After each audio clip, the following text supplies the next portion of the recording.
C. Poin C, hukum-hukum air mutlak.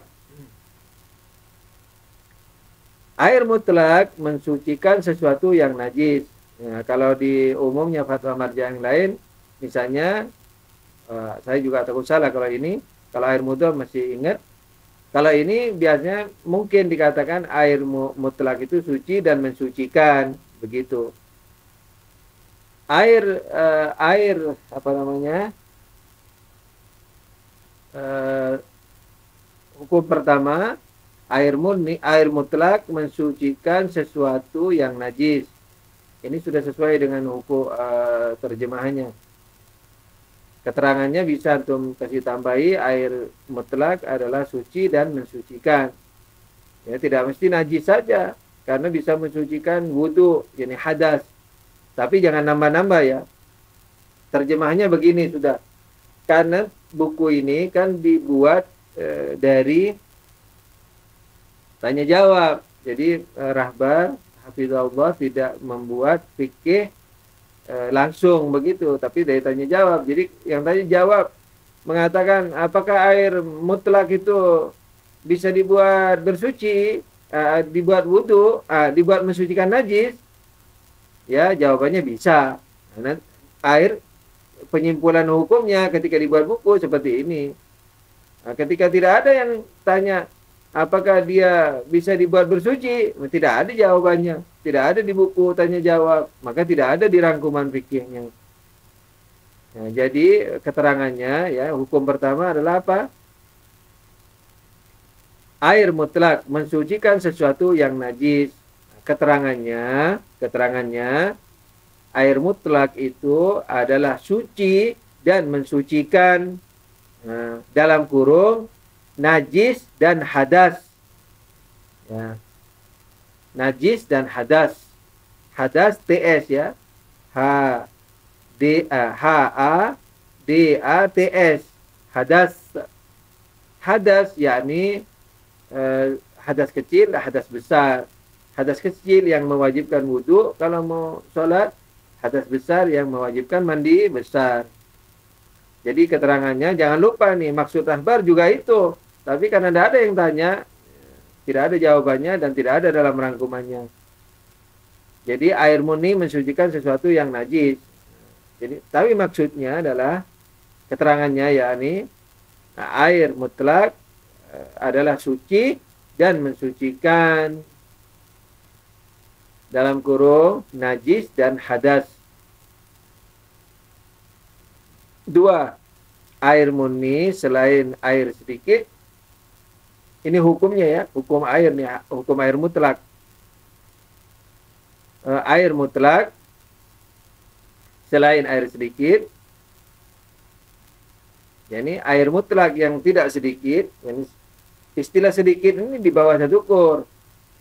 Nah, selain sedikit, yakni maksudnya yang 1 kur ke atas, air hujan, air sumber, air mengalir, dan seterusnya, air laut, dan seterusnya. Air mutlak, selain air sedikit, ketika bertemu dengan najasah atau najis-najis, selama ia tidak berpengaruh oleh bau, warna, atau rasa dari najasah, maka hukumnya suci. Yani air mutlak selain air sedikit. Selain air sedikit yani apa? Bukan hanya air kur, tapi termasuk air mengalir, air sumber, air hujan, air laut, dan seterusnya. Nah, itu hukumnya kalau terkena najis, kalau tidak berubah bau, warna, dan rasanya karena najis tersebut, yakni bau, warna, rasa dari najis itu tidak mempengaruhi bau, warna, dan rasanya, atau salah satu dari bau, warna, dan rasanya, kalau tidak terpengaruh, salah satunya pun, maka hukumnya masih suci. Jadi, kalau hukum suci masih bisa diminum, dibuat mensucikan najis, dan bisa juga dibuat mensucikan hadas. Udah ya. Hukum ketiga, wudu dan mandi besar dengan air mutlak adalah benar. Antum jangan heran ini kenapa fikihnya begitu, karena ini diambil dari tanya jawab ya. Jadi kan ada orang tanya misalnya, bolehkah saya menggunakan air mutlak untuk makan, untuk minum, untuk ini itu? Jawabnya boleh. Ya ini jadinya sudah fikihnya jadi begini. Yang jelas apa namanya, bermanfaat untuk kita semua walaupun tidak selengkap fikih yang biasa ditulis para marja. Karena beliau dari dulu tidak mau ditaklidi sebenarnya.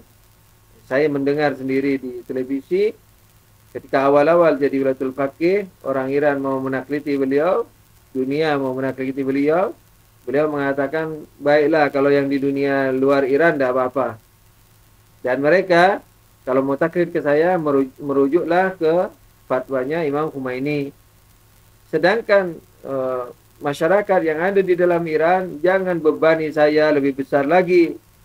Karena di Qom masih banyak, beliau mengatakan begitu, masih banyak tokoh-tokoh besar.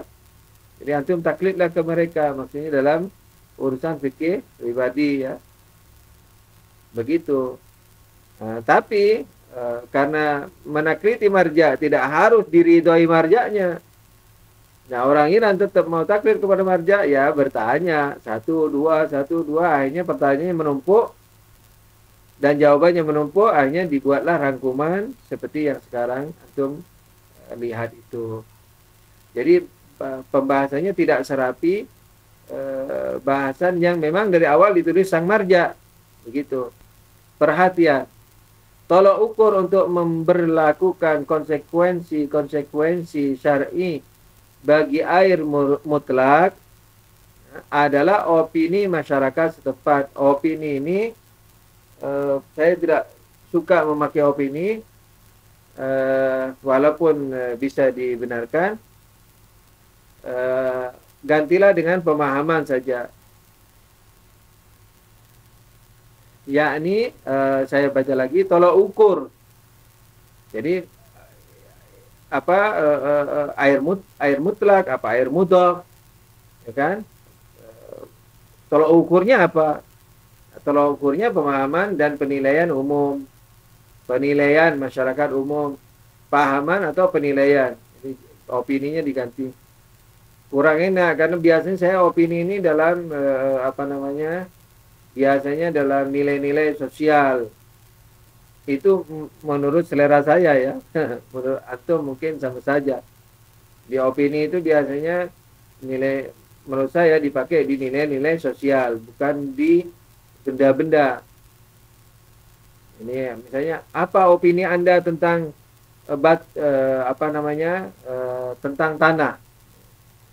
Itu kayaknya tidak cocok. Allahu a'lam. Jadi saya ulang, tolok ukur untuk memberlakukan konsekuensi syar'i, termasuk definisinya ya, bagi air mutlak adalah penilaian atau pemahaman masyarakat setempat. Nah, tidak pakai setempat, masyarakat tempatnya. Jadi setempatnya dibuang. Saya ulang, tolok ukur untuk memperlakukan konsekuensi syar'i bagi air mutlak adalah penilaian atau pemahaman masyarakat dalam kurung uruf. Nah, kalau dibaca mudahnya jadi uruf, yang benarnya urfun, bukan urufun, urfun. Sudah benar ini tulisannya, urf. Oleh karena itu, bila kekentalan air hanya disebabkan oleh tingkat kandungan garam, hal ini tidak bisa membuatnya keluar dari kategori air murni. Kok air murni lagi? Air mutlak. Karenanya air laut yang kental dikarenakan tingkat kandungan garamnya yang tinggi, seperti yang terdapat di danau Urumiyeh atau Iran. Danau Urumiyeh ini ada di Iran, ini danau air asin.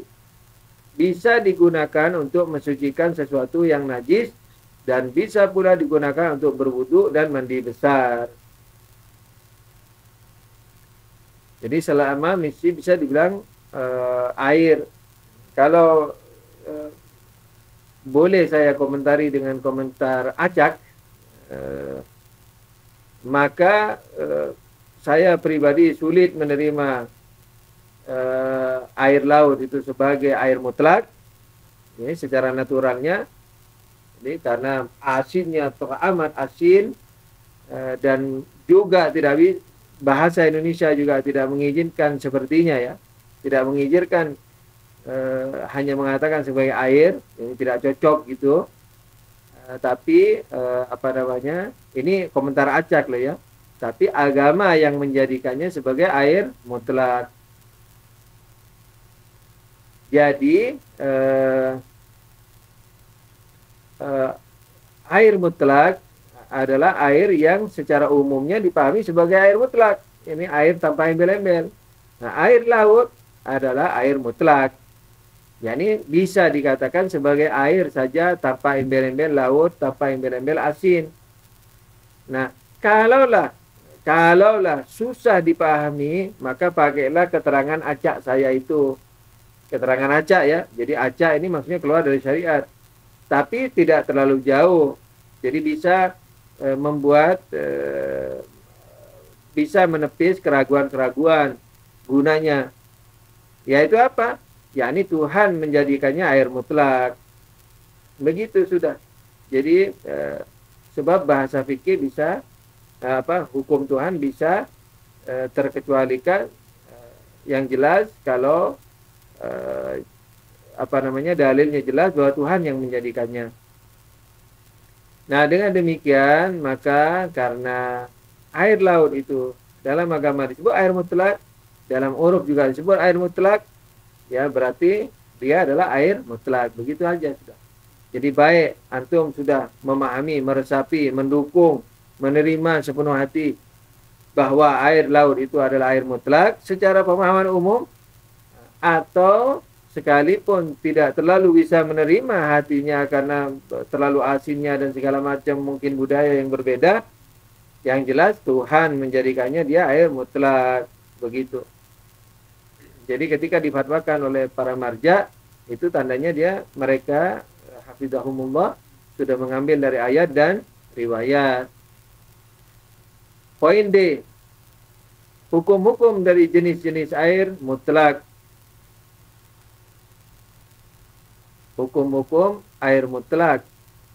Yang C, hukum-hukum air mutlak.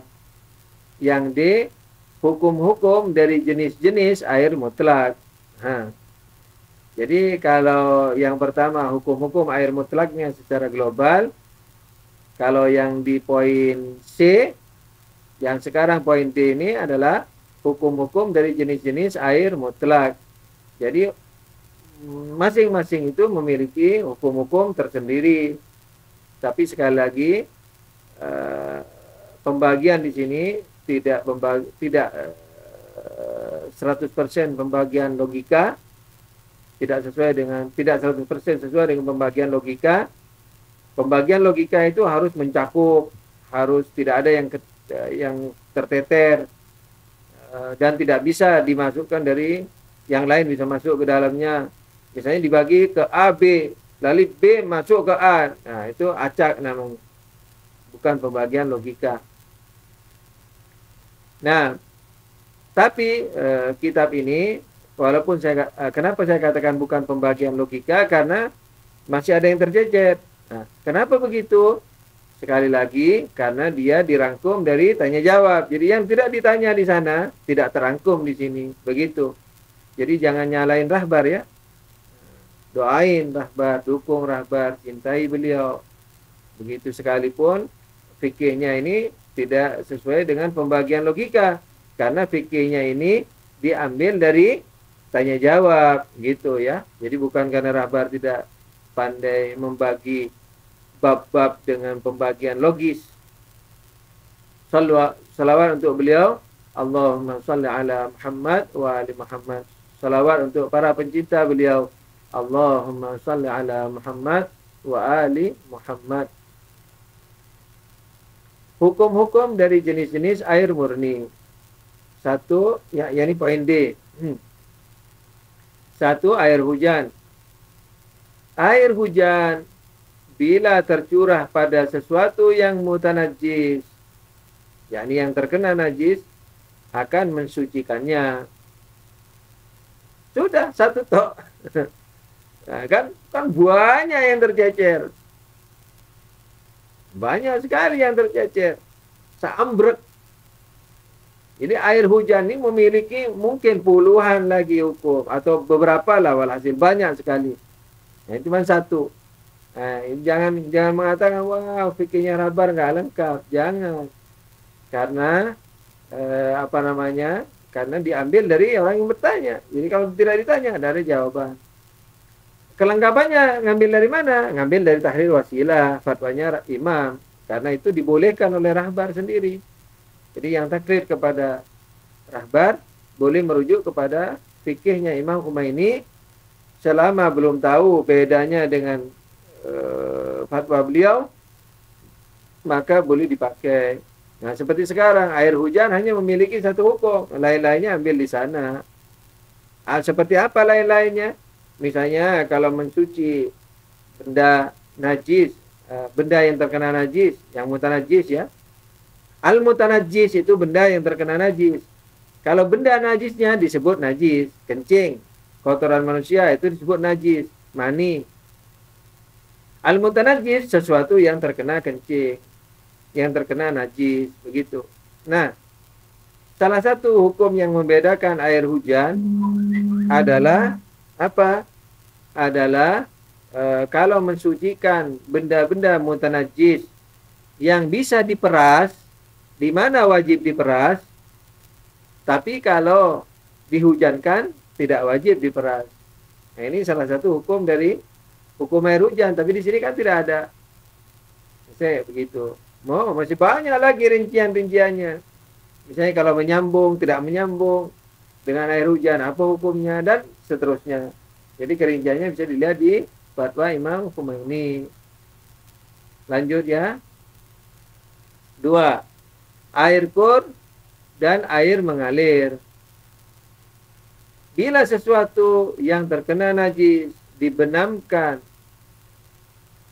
ke dalam air kur atau air mengalir, maka selain akan mensucikannya, air itu sendiri pun tidak akan menjadi najis. Jadi air kur, hukumnya air kur dan air mengalir, kayak sungai, kayak sumur, kayak tong yang isinya di atas 384 liter, bila dimasuki mutanajis, yakni benda yang terkena najis ke dalamnya, lalu hilang najisnya, maka bendanya itu menjadi suci. Tapi kalau tidak hilang, ya tidak suci. Misalnya ada kayu atau tangan kita. Tangan kita terkena darah. Darahnya kering. Darahnya kering. Ya, terus dicemplungkan tangan kita itu ke dalam air kur. Lalu diangkat. Darahnya masih ada. Nah, itu tidak suci. Belum suci. Jadi kalau benda najisnya itu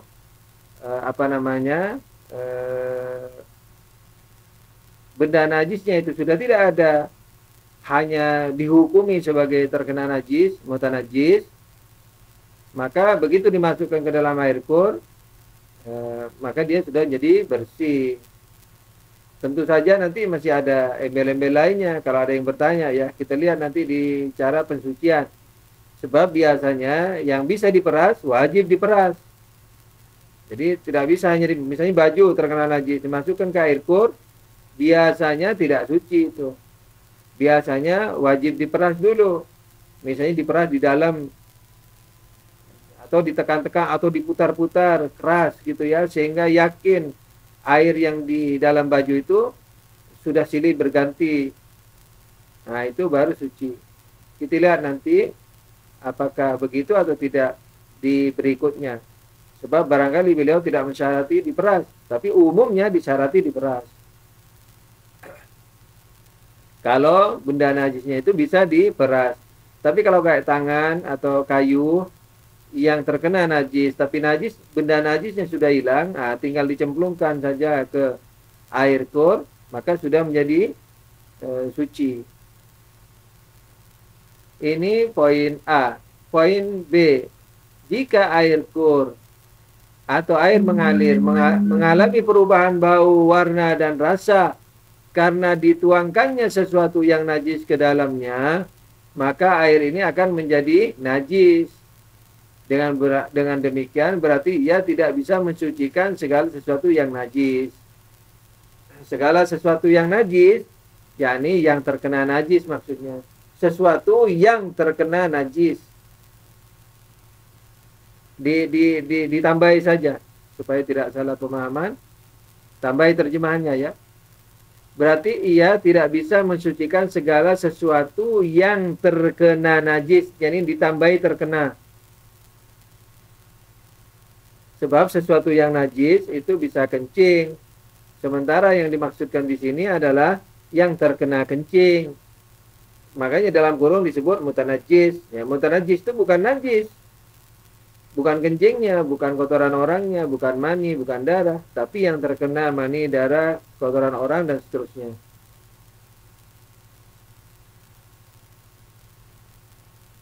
Nah, seperti yang saya terangkan tadi, bahwa sebagian teman keliru memahami air mudhof. Jadi air yang berubah bau, warna, dan rasanya, tapi perubahannya itu karena najis, maka tidak dibilang air mudhof. Dikatakan air mutanajis. Nah, sedangkan perubahan bau, warna, dan rasa yang diakibatkan oleh benda yang tidak najis tidak selalu dikatakan sebagai air mudhof. Kalau sedikit perubahannya, maka tetap di air murni. Air mutlak, sorry. Seperti tadi yang dikatakan, kalau air berubah warnanya seperti warna susu, ya ini maksudnya keputih-putihan begitu, tapi tidak pekat seperti susu ya. Maka itu masih air mutlak. Nah, jadi belum berubah menjadi air mudhof. Coba pengaruhnya yang sedikit itu saja diakibatkan oleh najis, maka dia najis. Sekalipun tidak menjadi mudhof. Sekalipun orang masih bilang dia air. Tapi kalau berubah bau, warna, atau rasanya sedikit saja karena najis, maka dia sudah menjadi mutanajis. yakni terkena najis, menjadi najis. Gitu. Jadi ada perubahan karena najis, perubahan warna, bau atau rasa karena najis, ada perubahan salah satu dari ketiganya karena bukan yang najis. Kalau karena najis, biar perubahannya sedikit menjadi benda najis. Kalau perubahannya karena benda yang tidak najis, maka dilihat kalau perubahannya pekat sekali, banyak sekali, secara umum orang-orang sudah menilai dia tidak bisa disebut air saja, ya ada sajanya ya, maka dia sudah menjadi air mudhof. Jadi air mudhof itu menunggu perubahan yang banyak, begitu, terhadap bau, warna atau rasanya. Tapi kalau untuk menjadi najis, yang pengaruhnya oleh benda najis, maka tidak perlu banyak, sedikit saja baunya berubah atau warnanya, maka itu sudah menjadi najis. Nah, catatan dari saya, misalnya baju nih, baju kita terkena najis, kan? Misalnya kena kencing, lalu dicuci di ember yang disambungkan dengan air kur, lalu bajunya merah, lalu airnya berubah warna kemerah-merahan. Nah, itu apa hukumnya? Tapi belum pekat, hukumnya tetap air suci. Bukan katanya tadi kalau dipengaruhi dengan najis maka jadi najis. Ya, kalau dipengaruhi dengan najis, ini dipengaruhi oleh benda yang terkena najis. Jadi najisnya kencing, warnanya putih. Bajunya yang terkena merah, airnya berubah sedikit kemerah-merahan. tapi belum menjadi mudhof, itu airnya tidak najis. Begitu. Tapi kalau bajunya putih, terus terkena darah merah, lalu dimasukkan ke ember, atau kemana sajalah, ke air yang kur yang banyak, yang menyambur di ember yang menyambung dengan air kur, atau di sungai dan di mana saja. Lalu airnya sedikit saja berubah menjadi merah, sedikit saja berubah menjadi merah, maka yang berubah menjadi merah itu najis. Jadi mutanajis sekalipun belum sampai ke tingkat mudhof. Perhatikan baik-baik ya. Nah, ini pelajaran ngebut. Lanjut, perhatian. Tidak ada perbedaan antara air kur dan air mengalir dalam masalah mensucikan. Jadi air kur dan mengalir tidak ada bedanya. Apakah ada bedanya? Apakah mungkin ada bedanya? Iya, ada bedanya bagi marja lain kadang-kadang. Tapi biasanya yang beda itu air hujan saja. Air kur dan mengalir ini sepertinya memang umumnya sama.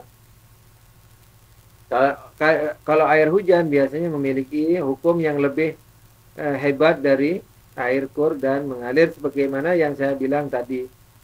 Yakni benda yang perlu diperas pun kalau hilang najisnya di air hujan, sekalipun benda najisnya itu yang mutanajis itu bisa diperas, maka tidak perlu dengan diperas. Kalau fatwa Imam Khomeini ya. Poin 3, air sedikit disebut juga qalil, dalam bahasa Arab qalil. I-nya 2, qalil. Yani qaf lam ya lam, qalil panjang, bukan qalil. Jadi qalil kalau mau ditulis dengan benar ya. Saya kalau dari kata Arab lebih suka yang benarnya, walaupun orang modern sudah banyak nggak suka itu, tapi saya lebih suka karena supaya lebih mengenal bahasanya begitu. Jadi air sedikit dalam kurung qalil ditambah i satu. Poin 1.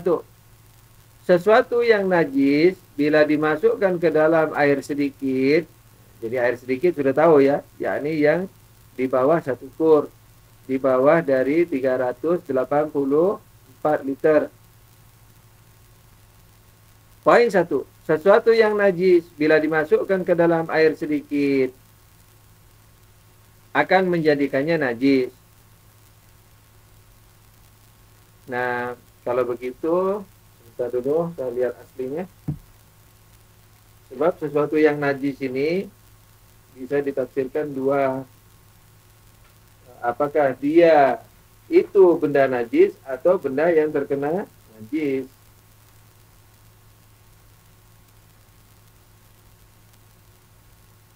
Ya, sudah sesuai dengan fatwanya ini, sesuai dengan aslinya. Sesuatu, nah bukan sesuatu yang najis. Sesuatu yang terkena najis, dalam kurung mutanajis, kasih itu ya, dalam kurung mutanajis. Sesuatu yang terkena najis, dalam kurung mutanajis, koma, begitu pula najis, begitu pula najis, karena maksudnya bukan hanya yang mutanajis, najisnya itu sendiri juga mempengaruhi hukum air yang dikenainya, air sedikit. Sesuatu yang najis bila dimasukkan ke dalam air sedikit, ini sesuatu yang terkena najis dalam kurung mutanajis dan juga najis atau benda najisnya dan juga benda najisnya, begitu supaya jelas ya. Saya ulangi, sesuatu yang terkena najis dalam kurung mutanajis, mutanajis, begitu pula benda najisnya, tutup kurung, bila dimasukkan ke dalam air sedikit akan menjadikannya najis. Nah, jadi airnya akan menjadi najis. Dan air ini tidak akan mensucikan sesuatu yang telah terkena najis. Jangan lupa kasih terkena supaya tidak salah paham. Sesuatu yang telah terkena najis, yakni mutanajis. Ingat ya, jadi hukumnya ini, jadi apa namanya? Jadi dalam kurung yang tadi itu keterangan dari saya aslinya sebagaimana yang ada ini, yakni benda yang terkena najis kalau dimasukkan ke air sedikit itu menjadi mutanajis juga.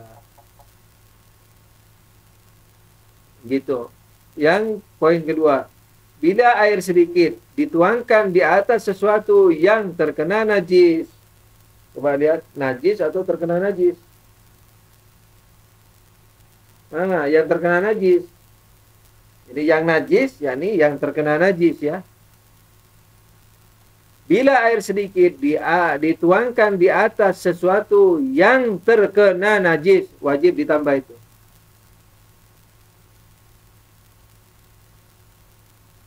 Dalam kurung mutanajis, dan begitu pula benda najisnya. Tutup kurung. Itu keterangan dari saya itu. Sebab hukum ini bukan hanya yang mutanajis, termasuk yang najisnya itu sendiri. Begitu. Bila air sedikit dituangkan di atas sesuatu yang terkena najis, dalam kurung mutanajis, begitu pula benda najisnya, tutup kurung, maka air ini akan mensucikannya. Ini apa? Ya, kalau begitu, walaupun itu juga bisa sih.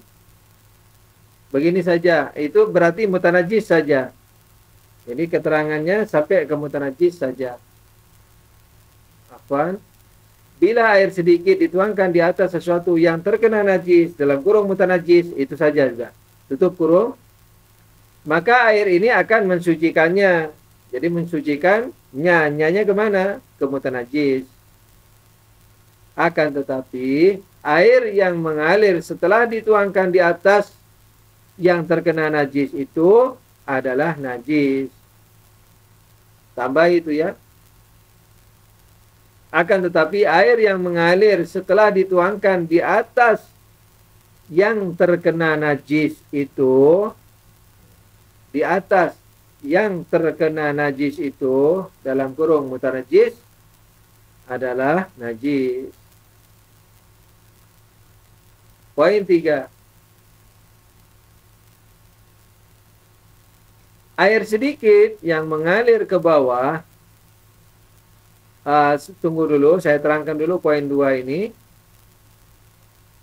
Yakni kalau dikatakan bahwa air sedikit kalau dituangkan ke yang mutanajis maka menjadi bersih, itu jangan langsung mensucikan yang dituangi. Jangan hanya mengambil hukum ini. Masih ada lagi nanti peraturannya. Ini berapa kali menuangkan. Jadi tekanan fatwa ini hanya mau menyoroti atau menyoroti apa? Kebernajisan air sedikit ketika dituangkan ke benda yang terkena najis. Jadi dia tidak mau menceritakan pensucian benda yang terkena najis dengan air sedikit. Tidak. Nah, nanti hukumnya ada lagi itu. Jadi kalau misalnya najisnya kencing, misalnya 2 kali dituangin baru suci, misalnya begitu. Dilihat nanti fatwa beliau bagaimana. Ya, jadi tekanan fatwa di sini adalah membahas najis tidaknya air sedikit yang dituangkan ke benda yang terkena najis, bukan mau menceritakan pensuciannya secara mutlak. Walaupun dikatakan mensucikan, tapi nanti ada aturan-aturannya tersendiri. Kalau benda najisnya, misalnya najisnya kalau masih ada, misalnya tangannya masih, darahnya masih ada, biar disiram 1000 kali, tetap tidak suci. Dan airnya yang jatuh tetap najis.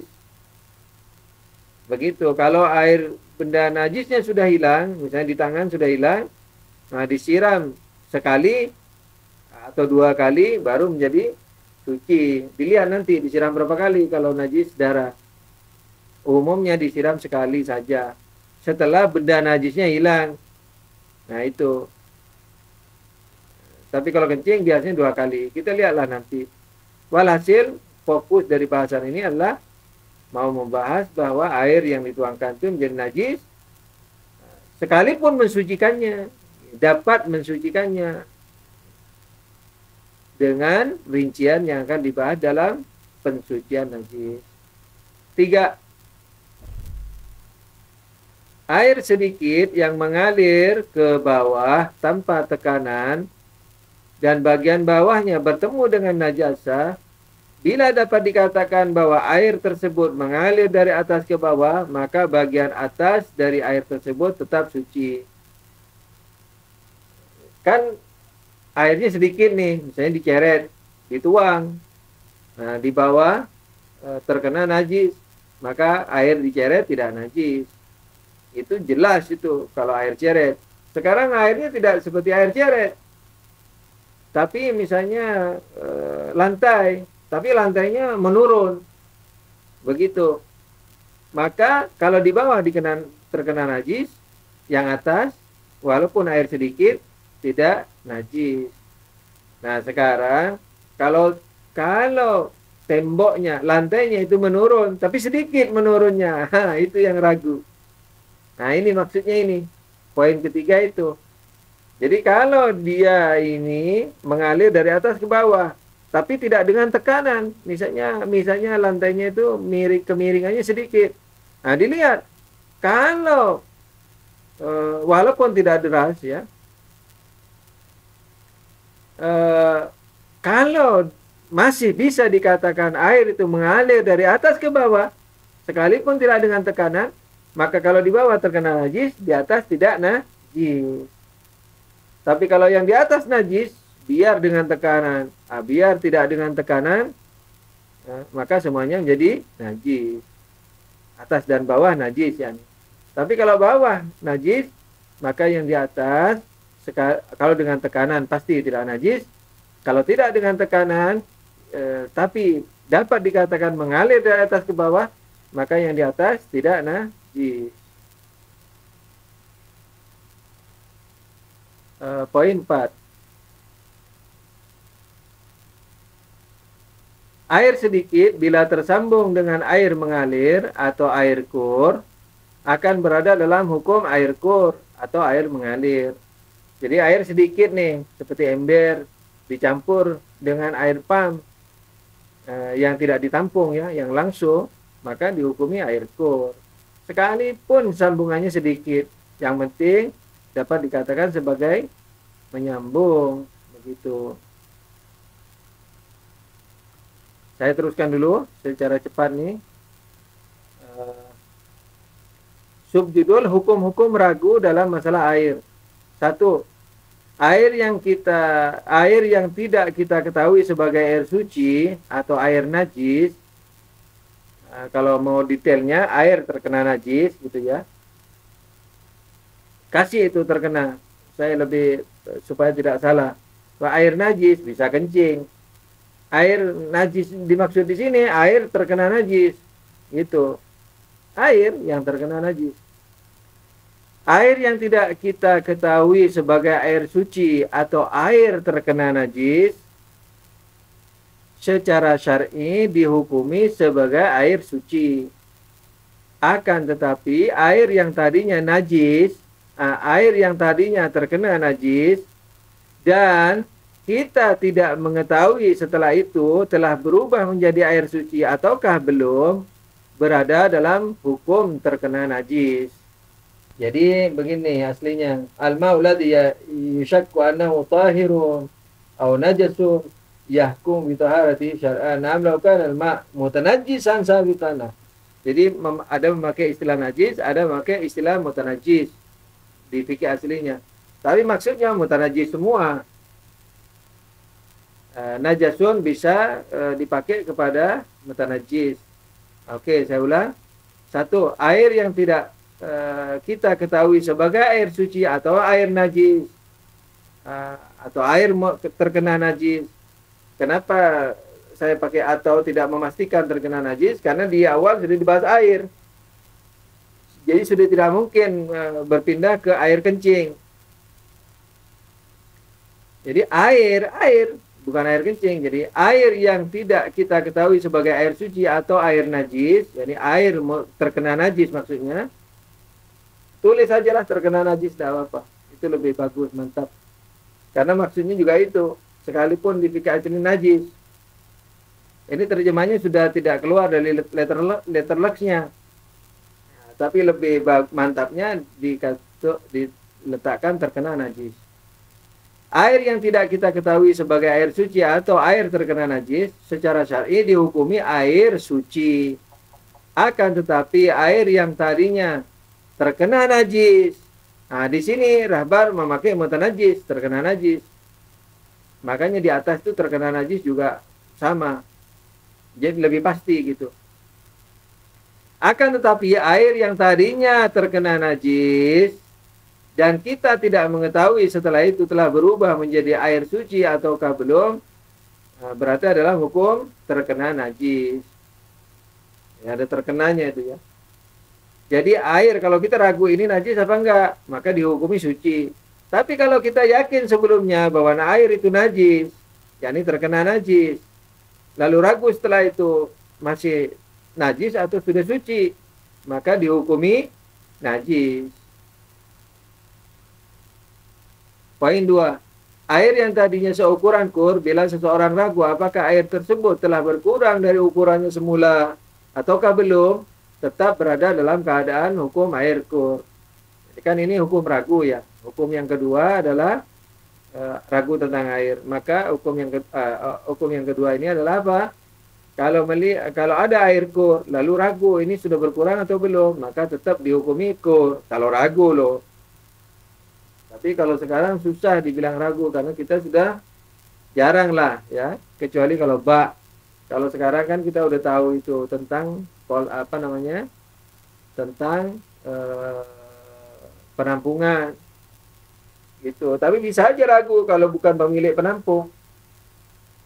Misalnya tadi dia udah penuhi, sekarang ragu sudah kurang nggak tuh di atas dari kur, maka masih bisa dihukumi air kur.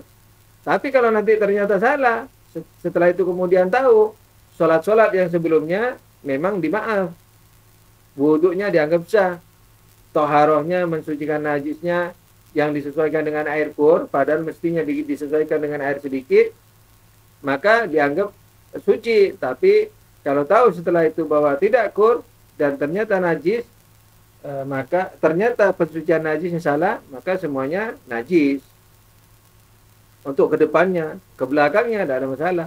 Kedepannya harus disucikan lagi. Karena itu lebih bagus, jangan langsung memakai hukum, oh ini tadinya saya yakin kur, sekarang ragu, tancap aja. Jangan, teliti. Karena walaupun hal itu selama masih bisa diteliti ya, karena hal itu kalau ketahuan di kemudian hari ternyata tidak kur, karena pensucian dengan air kur dengan air sedikit itu berbeda, maka kalau salah pensuciannya, maka sholat kedepannya, baju kedepannya wajib disucikan. Yang dulu tidak perlu diulang. Perhatian. Untuk memberlakukan hukum-hukum air kur, seseorang tidak perlu harus mengetahui dengan pasti bahwa air tersebut adalah air kur, melainkan dengan telah bisa memastikan bahwa keadaan sebelumnya adalah air kur.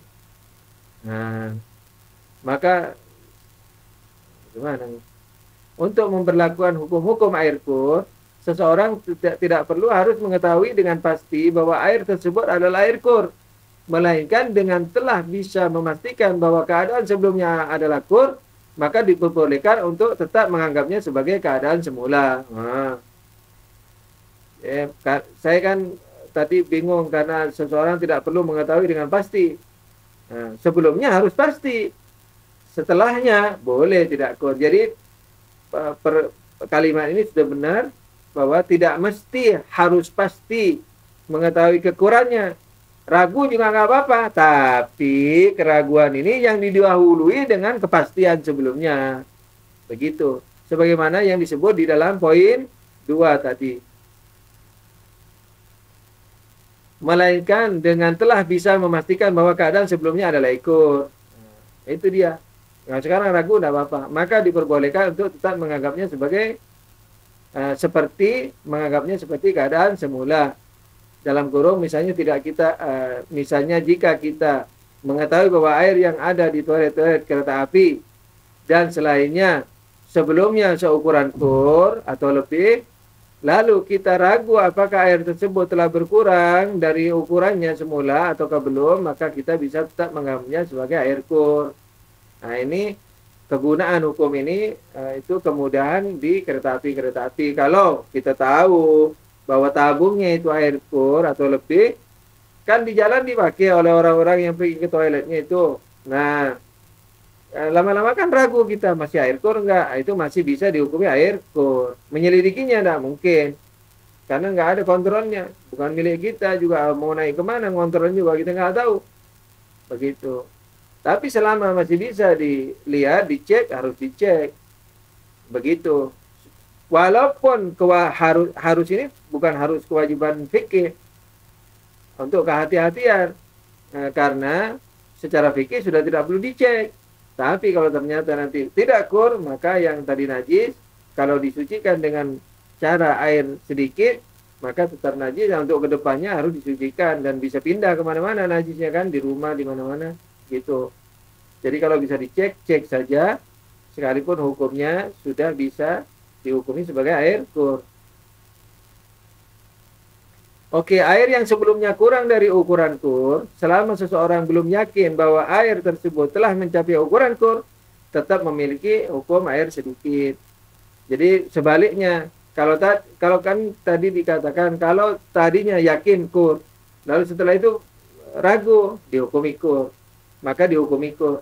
Sekarang kebalikannya, kalau tadinya yakin sedikit, sekarang ragu apakah sudah jadi kur, maka dihukumi air sedikit. Begitu. Untuk materinya saya akhiri sampai di sini. Insya Allah minggu depan kita masuk bab takhalli. Sebelum pertanyaan dimulai, saya insya Allah seperempat jam tanya jawab. Sebelum pertanyaan dimulai, saya akhiri dengan alhamdulillahirrahmanirrahim, salawat. Allahumma sholli ala Muhammad wa ali Muhammad wa ajil farajahum. Ya Allah, ya Tuhan kami, ampunkanlah dosa-dosa kami, kedua orang tua kami, kakek-kakek dan nenek kami, keluarga kami, mukminin mukminat, muslim muslimat, al-ahya minhum wal amwat. Terimalah amal bakti kami yang sedikit ini dengan pahala yang tidak terhingga. Jagalah, rahmatilah keluarga kami yang telah meninggalkan kami, keluarga sanak famili kami, teman-teman kami, para mukminin mukminat, muslimin muslimat, para ulama khususnya Imam Khomeini.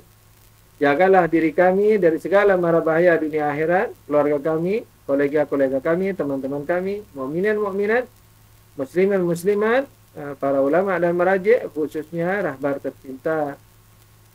Ya Allah, ya Tuhan kami, cepatkanlah datangnya Imam Mahdi. Sampaikanlah salam tulus kami kepada beliau. Jadikanlah beliau imam yang meridai kami, memaafkan kami, dan menerima kami sebagai syiah beliau, pembela beliau, dan mensyafaati kami di dunia dan di akhirat. Ya Allah, jangan pisahkan kami dari Quran, di dunia, di kuburan, di akhirat kelak. Begitu juga jangan pisahkan kami dari dirimu, dari nabimu, dari ahlul bait nabimu, alaihimussalam, baik di dunia, di kuburan, atau di akhirat nanti. Amin ya rabbal alamin. Wabillahi taufiq wal hidayah. Wassalamualaikum warahmatullahi wabarakatuh.